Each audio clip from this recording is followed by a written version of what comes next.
Hello there, and welcome to Authentic Love. I'm April, your favorite loveologist, and I'm also your host here at Authentic Love.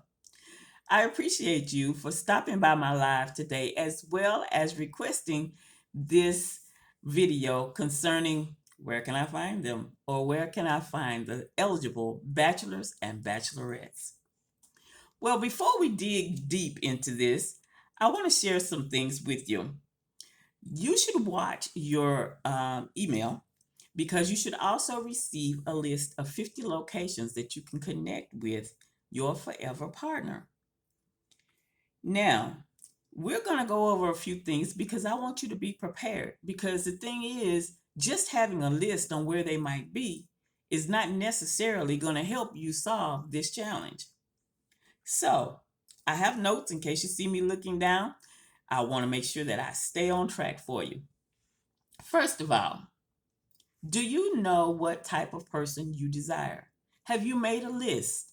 A list that is a deep list, not just 6'2" and 205 or blue eyes and blonde hair, but the deep things that you like in your person. And let me just tell you, I have on my list several interesting things. For one thing, I don't want someone who still has children that are under the age of 25.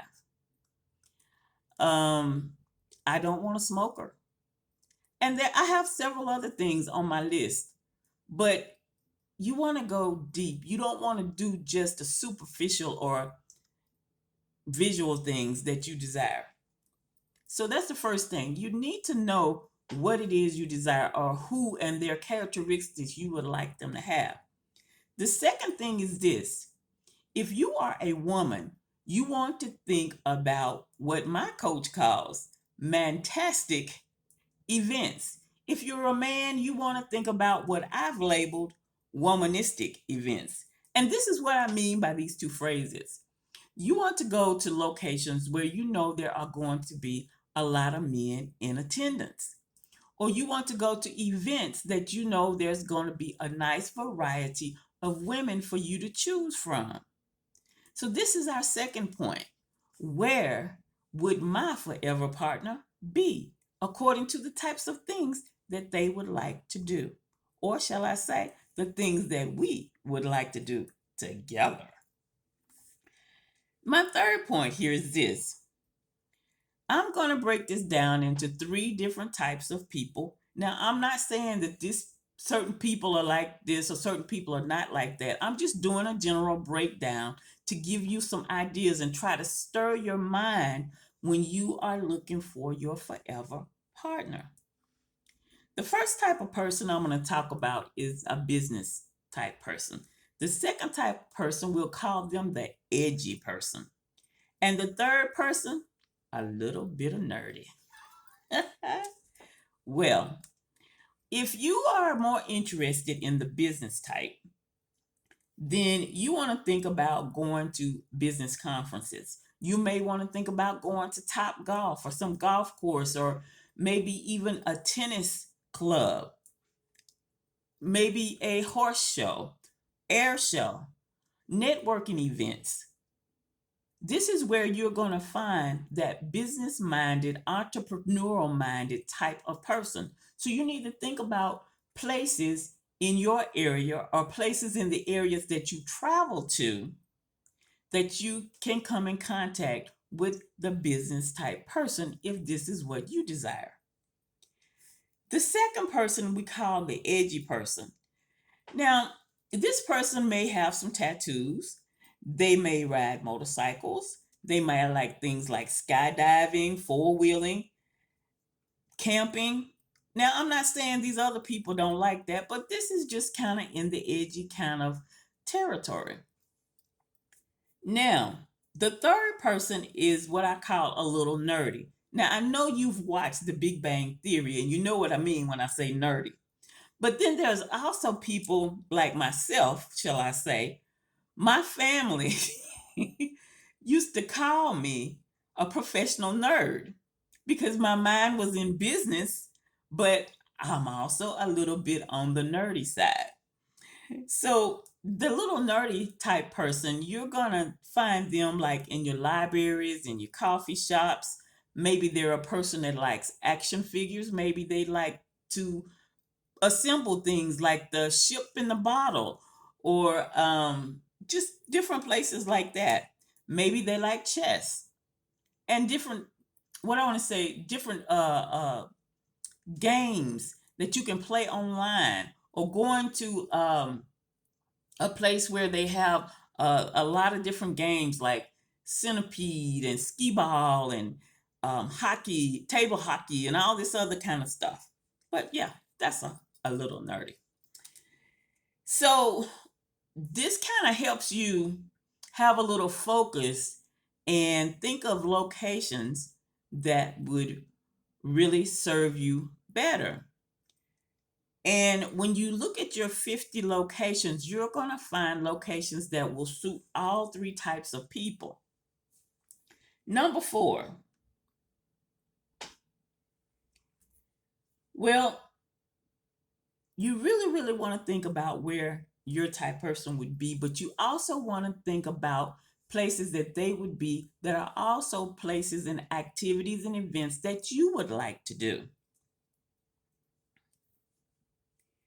So pick yourself out for 2 to 5 different locations or different types of events that you think would serve you.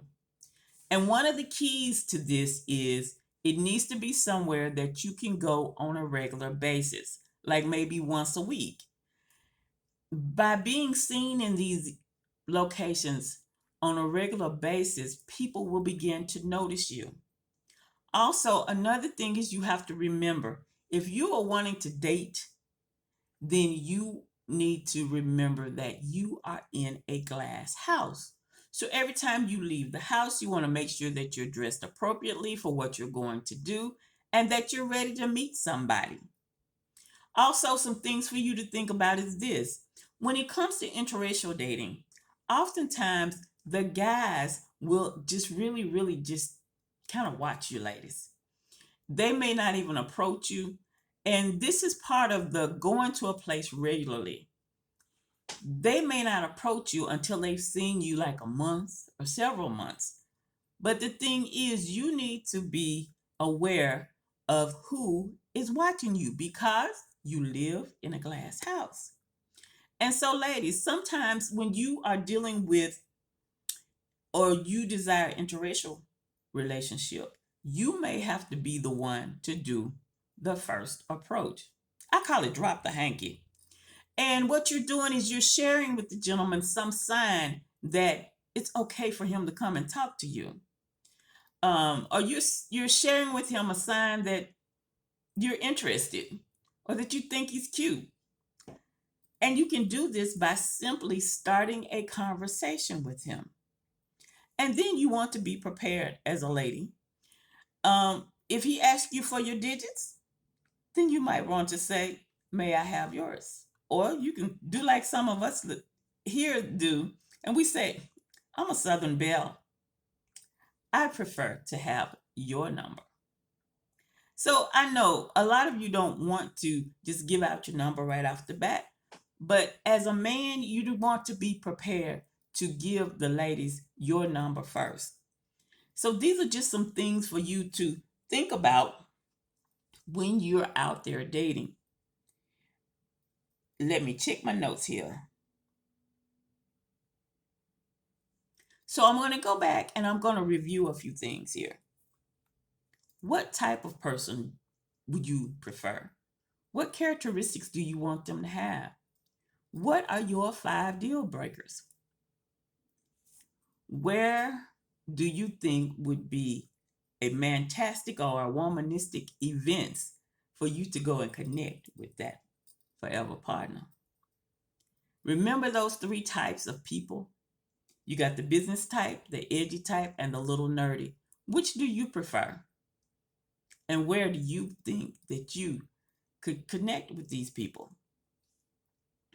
And where would these people be?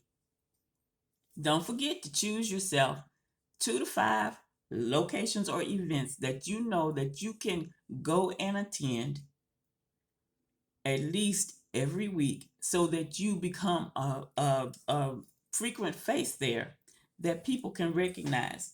I want you to think about that movie Hitch.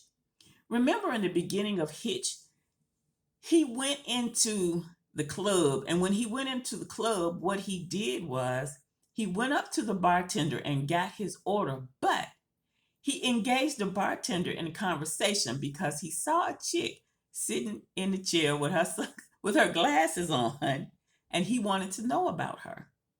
Yes, when you have been there and you've talked to people and people get to know you, you can easily walk into a place and be able to see who's there, who may be new, who's not new, and decide who you would like to go and communicate with. But you can find out a few more details in advance by knowing some of the people that are regulars at this event, just like Hitch did. So, if you should have some questions or you want to just sit down and talk to me so that I can help you map out your journey from being single to being connected to your forever partner, then go ahead and select the date on my calendar and let's chat and see how we can work this out. Because remember, I'm April, your favorite loveologist, and I am a certified matchmaker and a certified love coach, which means I can help you on whatever level you prefer. Again, thank you for stopping by and checking out Where Can I Find the Single Bachelors or Bachelorettes.